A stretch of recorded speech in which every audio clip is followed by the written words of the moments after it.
Hi, welcome to the second episode of the Shame is Overrated podcast, which probably means that you also heard the first. In that case, welcome back. I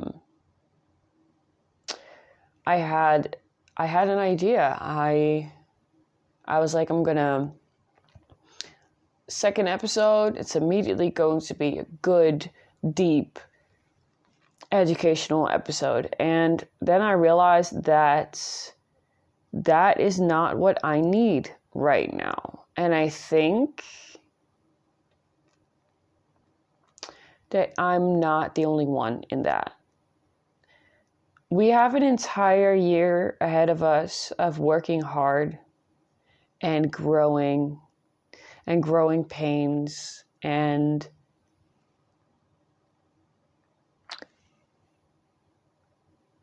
I think I want to refuel my tank a little bit more before I start exhausting myself too much. So we're going to talk about dating. I think dating for me is a subject that is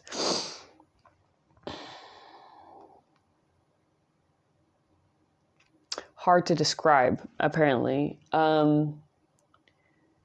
I love people, and I love romance, and I love passion. I love big, grand gestures, and I love emotional displays of affection. I love all of it. I am a white dress and wedding cake type of girly. That's me. But I've never experienced anything that even came remotely close to any of that didn't almost kill me. And now I'm 27.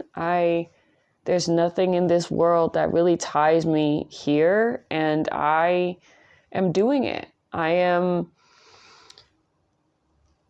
don't know, making the best of my time on this floating rock in the fucking sky.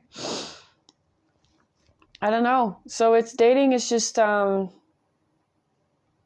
don't know. I think it's hard for me to compromise. I think I want that big, dramatic romance that's full of passion, that like sweeps you up and there's no doubt and there's no, oh, I wonder if this person is right for me, because the only question you could come up with is like, how could they not? Because it's so perfect, you know? Or nothing. That's the thing. Like, I've been so obsessed with that idea of love for as long as I can remember that anything that isn't that doesn't feel real. I can't recognize it as love. It doesn't have the same value. And like the heavy, passionate romance is great. It's amazing. It's addicting. But it's really hard to sustain that with people because it's so intense. And I think that's not always a bad thing. I think you could have a once-in-a-lifetime love with someone that was just not supposed to last forever. Because I think the different people we fall in love with throughout our life they're not supposed to be the goal. You know what I mean? That's what I always think is really sad, when people think that they need to be put together or fixed or healed to a level to be deserving of love, like actual, real, authentic love. And I think that that's not how it works. I think love is a tool. I think love is something that the universe gives us to help each other, to heal each other, I think.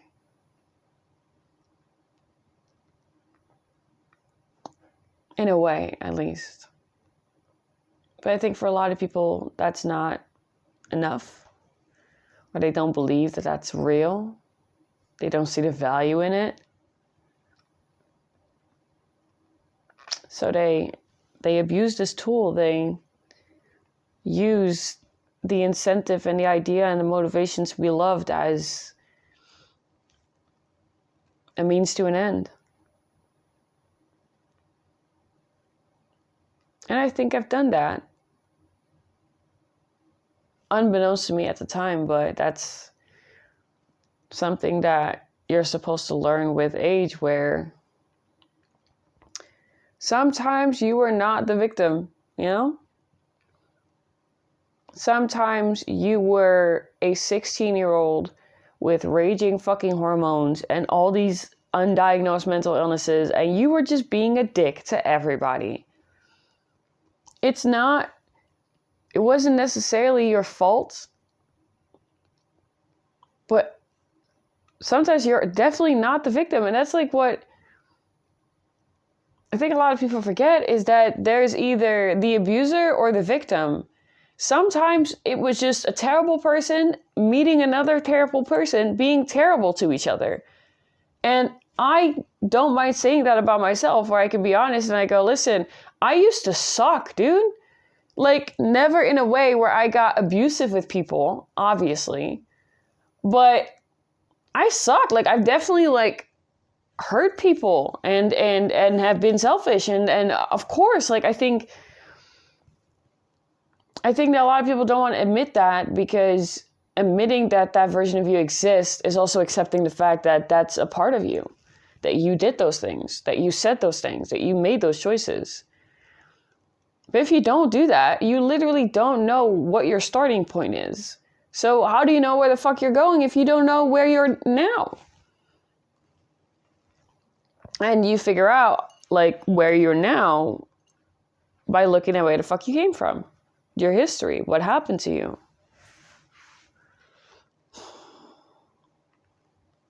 I think it's so important to truly understand perspective. And I think that a lot of people don't realize that perspective is the most valuable thing that we can give to one another. And I think a lot of people don't realize that their perspective also is therefore valuable.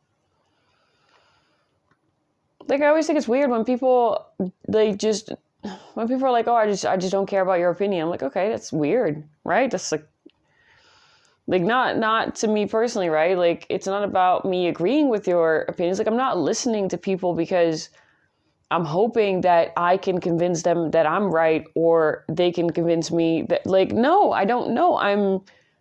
I'm talking to you because I hope that you can help me understand something.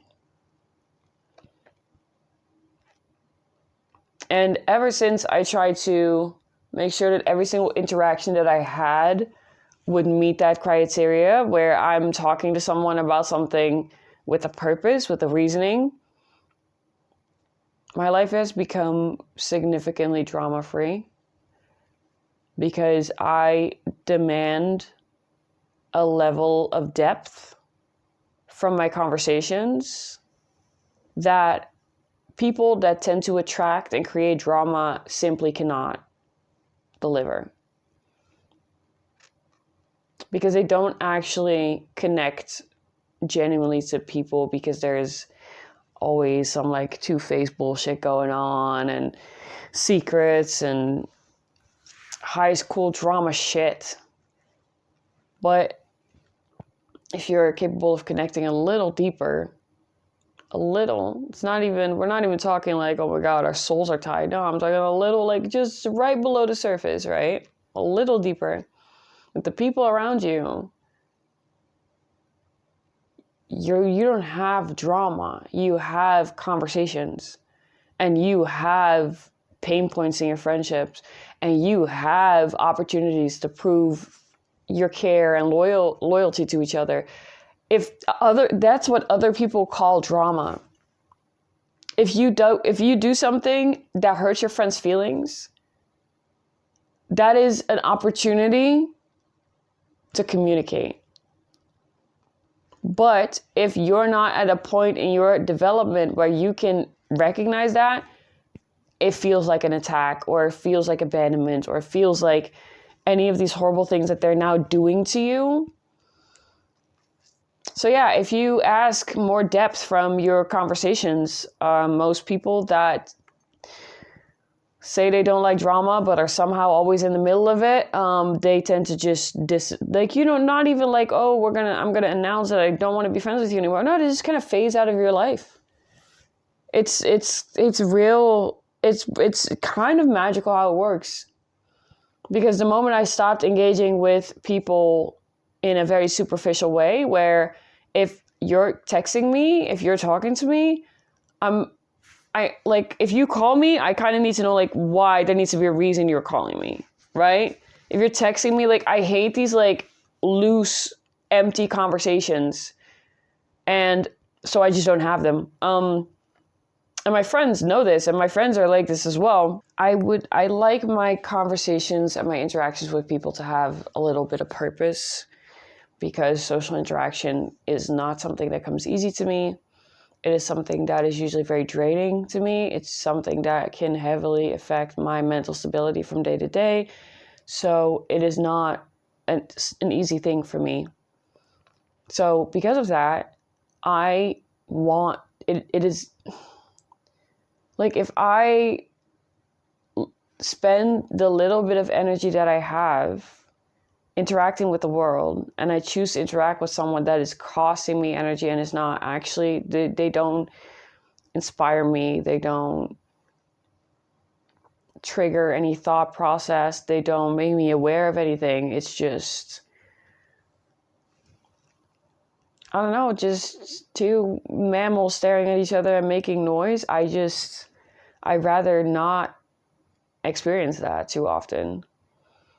And that's also like when I look at the people that I surround myself with, I am surrounded by creative people that have big dick energy and just do whatever the fuck they want. I try to surround myself with people that are not like me, but that I understand, right? That are living completely different lives and make completely different choices and from all walks of life, but I can understand why they make the choices that they make. That's a must to me.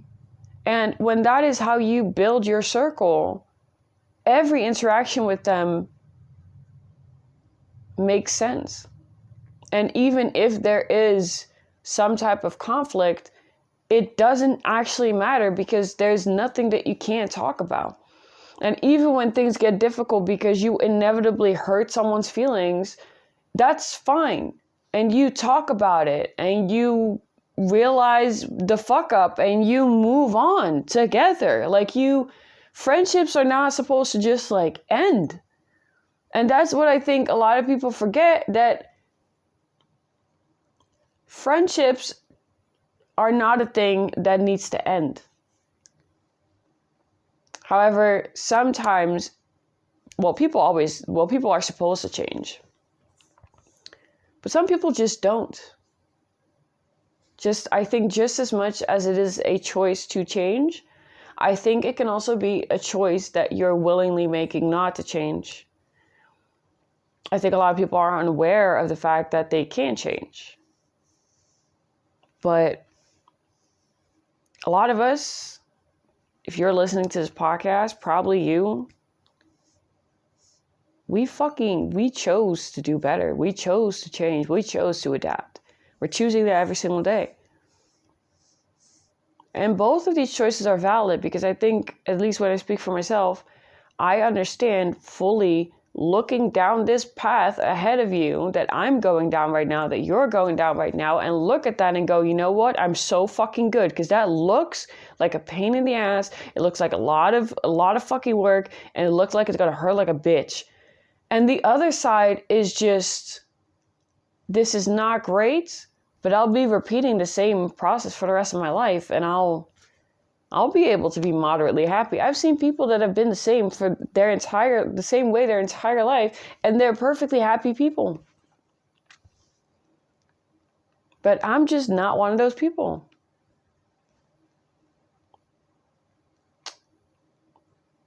And I don't think I'd ever want to be one of those people. I think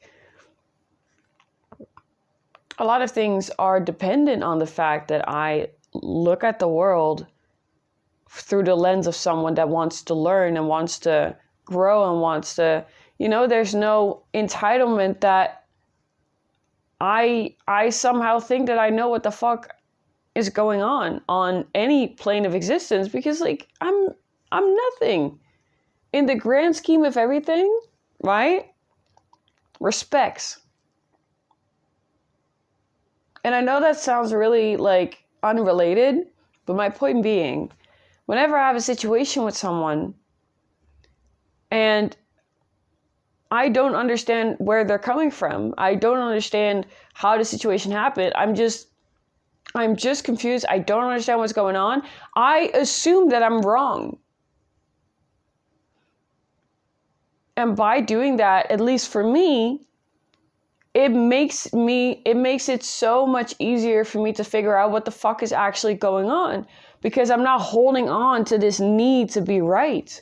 I don't care about being right. I don't care about being wrong. I care about understanding what the fuck is going on. I will apologize and admit that I'm wrong 7 days till fucking Tuesday. I don't care about being right. I don't. I will apologize till my fucking face falls off. I just want to understand what the fuck is going on at all times. With my specific set of mental health issues, I spent a lot of my existence is spent in confusion. When I get overstimulated and I'm in this like dazed state of like, okay, something is triggering me right now and I can't think and like everything is too loud, but I don't know what the source is. That's absolute insanity right there. Right, I lost my train there for a second. Yeah. So when you're dealing with a lot of mental health issues that make interpersonal relationships and social interaction a chore and difficult, they're riddled in confusion. And there are a lot of things that I had to learn and realize that I didn't know, when everybody that I asked was like, yeah, of course. Of course. That goes without saying. No, I need you to say it.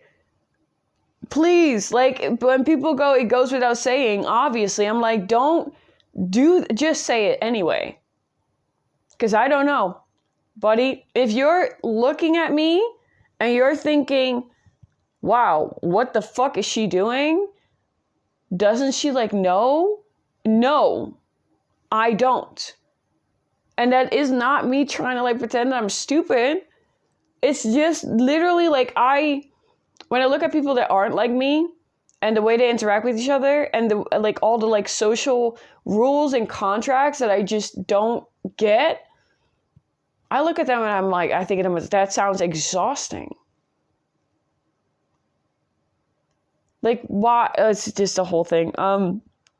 But yeah, it's a lot of, and then there's BPD, and I can fucking guarantee you that when you're 18 years old and they tell you they have BPD, for the rest of that, like all of a sudden, confusion gets a whole new layer to it. And then life just happened, and now I just like, confusion was just like, I was just confused all the time. I didn't understand what was going on. Usually, I didn't understand why people didn't like me. I didn't understand why I didn't look like anyone that like lived in my area. I didn't understand why certain things were happening to me. I was confused all the time.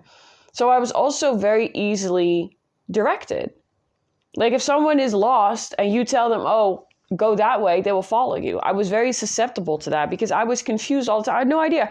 If anyone telling me what they thought was going on, I was just satisfied because I was like, see, okay, cool. At least I know something now. And yeah, that's not a great attitude to have as a 16-year-old, because it just makes you such an easy target for everything. And I was. So I just want to understand. I just want to know what's going on. I really don't care what it is. I really don't. Because I am very much anti-cheater. But there's always, I never talk about this, there's always one scenario in which I would be able to look the other way. And that is when you're out, you're drunk, you bump into someone that you used to have history with, we're fighting, we're arguing, and you kiss them. If, and this is the only context in which this would ever not result in a breakup, you call me that night, or you show up at my door that night, visibly upset, feeling so guilty about what you did. Because I don't think people do stupid shit all the time. My problem is that a lot of people do stupid shit, but the way they act after they did the stupid thing is way more telling about their character than the initial fuck up. Like, yeah, okay, you got drunk and you were upset and you were sad and you ran into your ex and we were fighting and I called you a name and then you kissed them because you were really drunk. That, I don't give a fuck what anyone says, human. That's human. It's not great, right? But it's human. However, after that, feeling so guilty, but lying to my face, and when I say lying, I don't mean you start lying when I ask about it. No.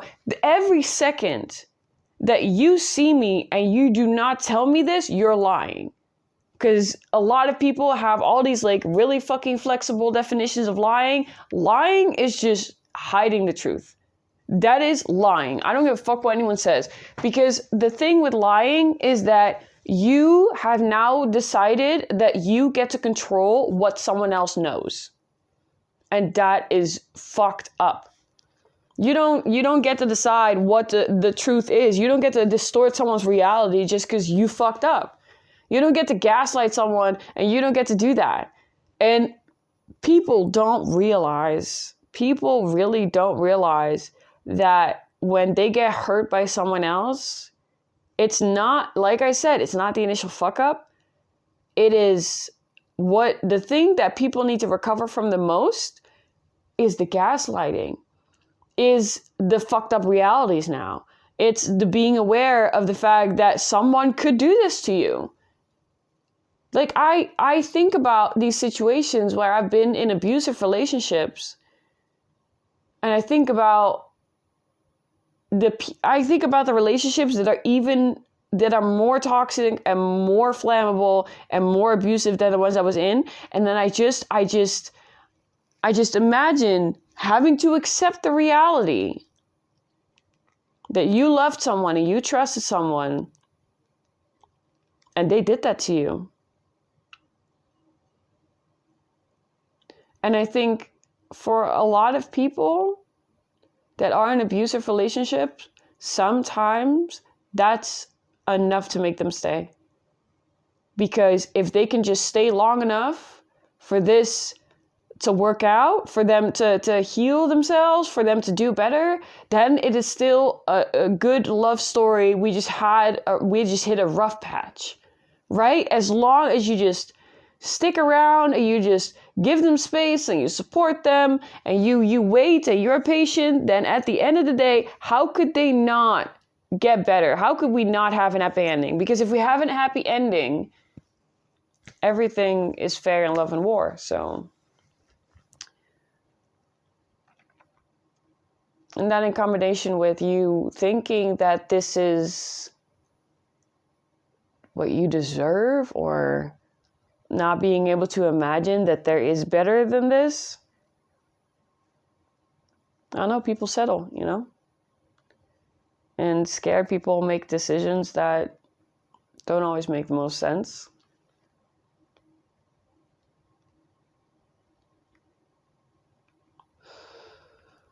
I think for the future, these podcasts are definitely going to be a little more structured. But right now, every once in a while, I want to do just a podcast episode where I just open up my brain and I just let you guys have a peek of what my brain is like, what it sounds like in my head. Because I think that there's a chance that something I say might activate something in yours. And this could be a nice medium to do that. So don't worry, most of them are going to be more structured than this, but I needed to open up my brain hole for a second. I will see you guys next week. Connect with me on fucking socials. Follow me on Instagram, Shameless Overrated Pod. And let me know what you want me to talk about. What do you want my opinions and my visions and my perspectives on? And yeah, have a great day.